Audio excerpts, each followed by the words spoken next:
Genesis chapter 50. Joseph fell on his father's face, wept on him, and kissed him.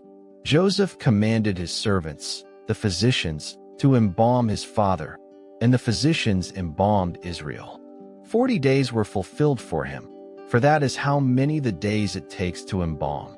The Egyptians wept for him for 70 days.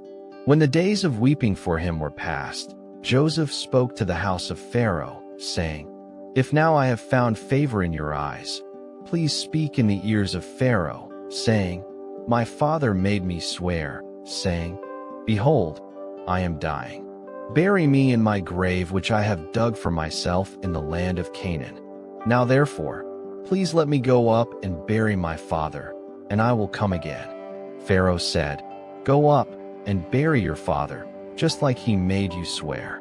Joseph went up to bury his father, and with him went up all the servants of Pharaoh, the elders of his house, all the elders of the land of Egypt, all the house of Joseph, his brothers, and his father's house.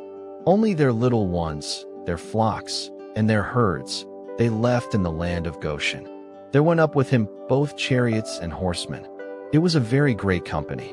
They came to the threshing floor of Atad, which is beyond the Jordan, and there they lamented with a very great and severe lamentation. He mourned for his father 7 days. When the inhabitants of the land, the Canaanites, saw the mourning in the floor of Atad, they said, "This is a grievous mourning by the Egyptians." Therefore its name was called Abel Mizraim, which is beyond the Jordan. His sons did to him just as he commanded them, for his sons carried him into the land of Canaan and buried him in the cave of the field of Machpelah, which Abraham bought with the field as a possession for a burial site, from Ephron the Hittite, near Mamre. Joseph returned into Egypt, he and his brothers, and all that went up with him to bury his father, after he had buried his father. When Joseph's brothers saw that their father was dead, they said, "It may be that Joseph will hate us and will fully pay us back for all the evil which we did to him."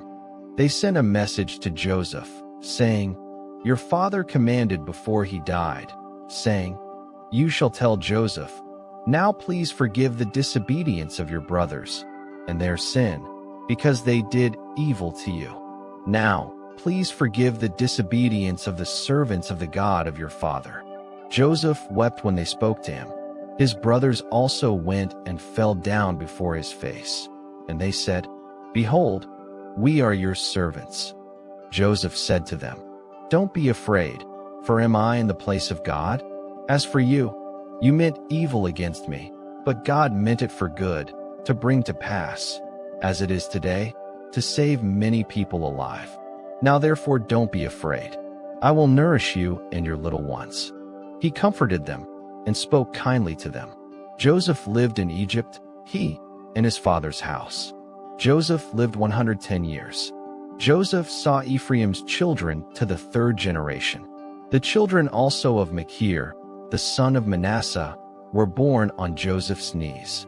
Joseph said to his brothers, "I am dying, but God will surely visit you and bring you up out of this land to the land which he swore to Abraham, to Isaac, and to Jacob." Joseph took an oath from the children of Israel, saying, "God will surely visit you, and you shall carry up my bones from here."